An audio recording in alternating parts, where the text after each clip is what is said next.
What's up, people? This is K2CSX Mark.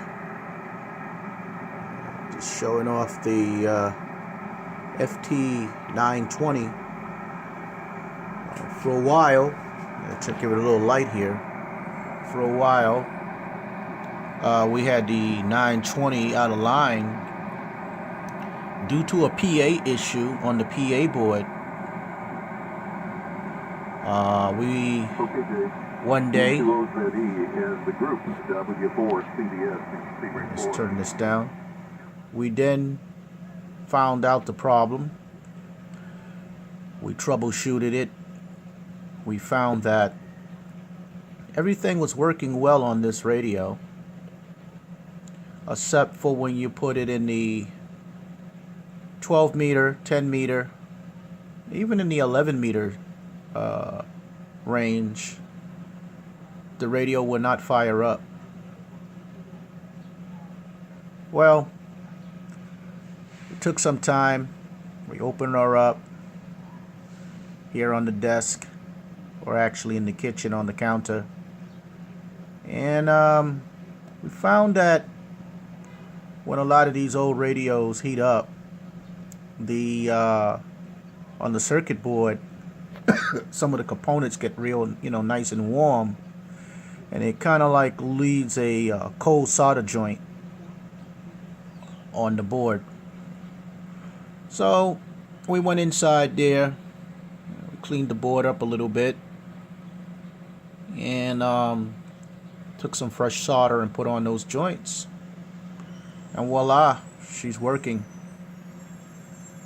And we've been giving the ft-2000 a little reprieve, and been using the 920 here. I had this radio now for over oh boy, almost 19 years. This radio once belonged to a friend of mine's, WA2RRY, who's now a silent key.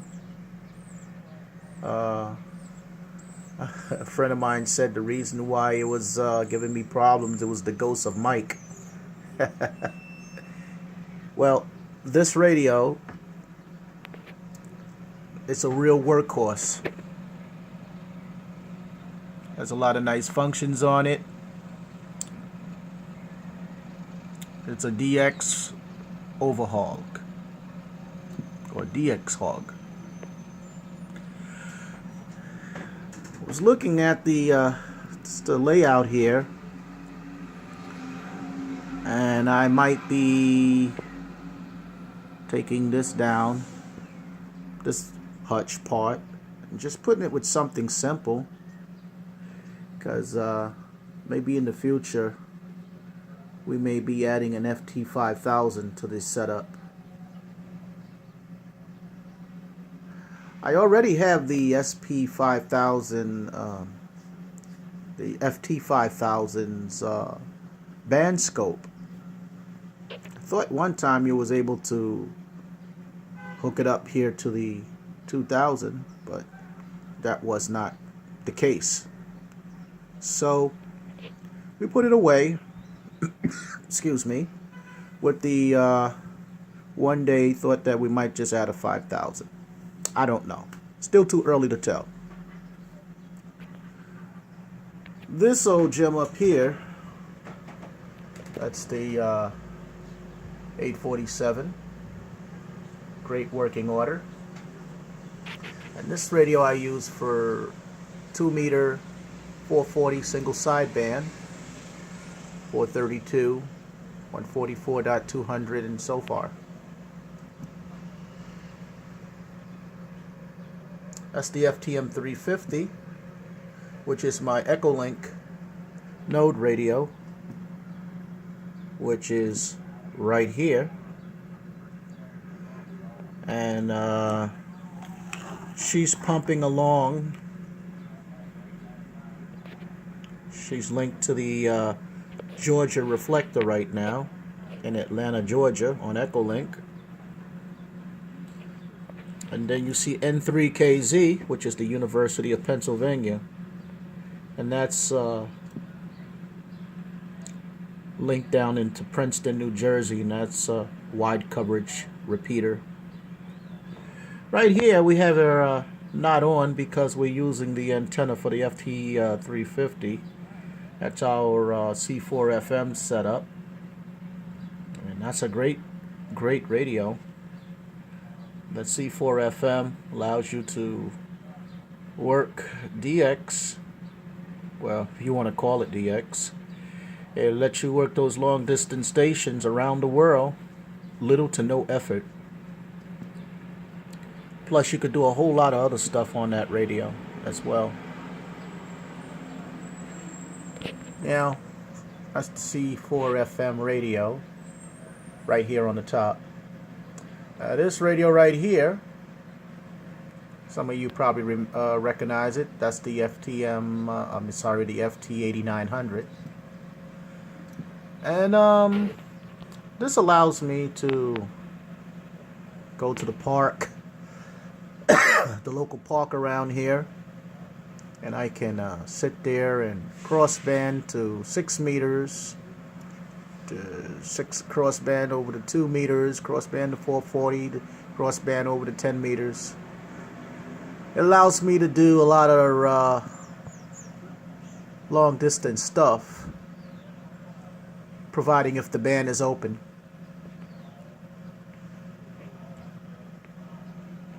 And that's my MD200 microphone,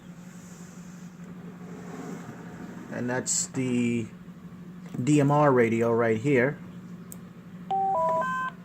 That's DMR, the Titera MD380, and the MD380, it's a nice radio.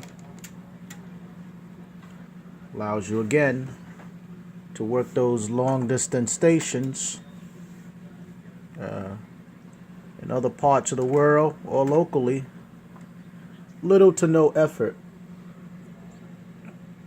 So that's pretty much what that radio allows you to do here.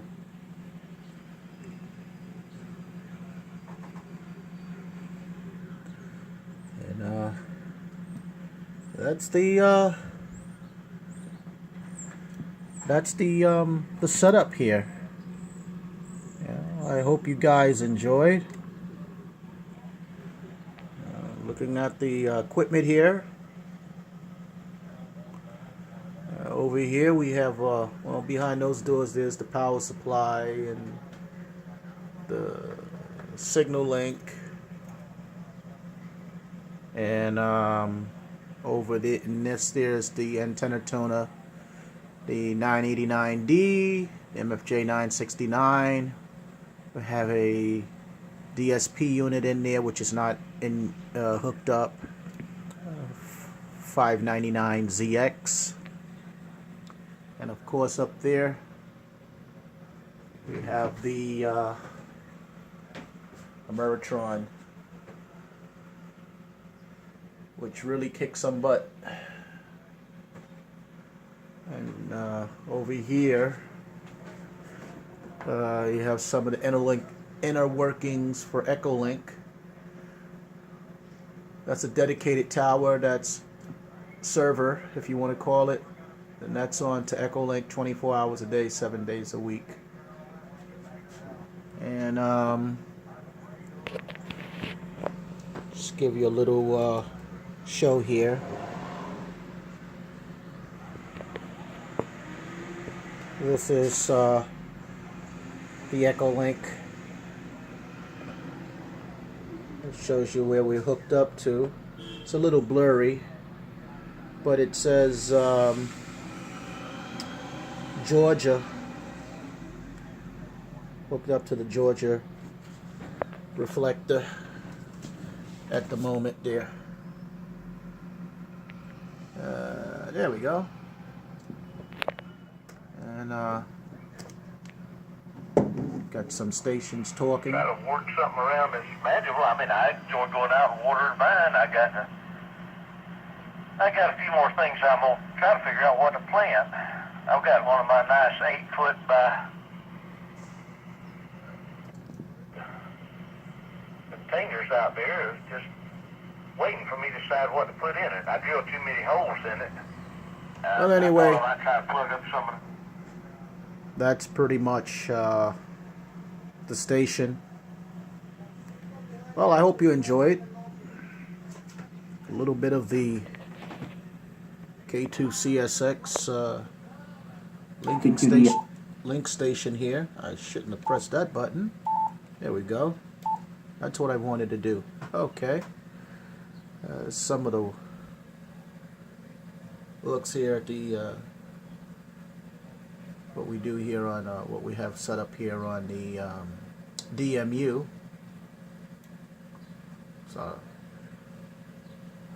world map and clock and all the parameters, band scope, audio and oscilloscope.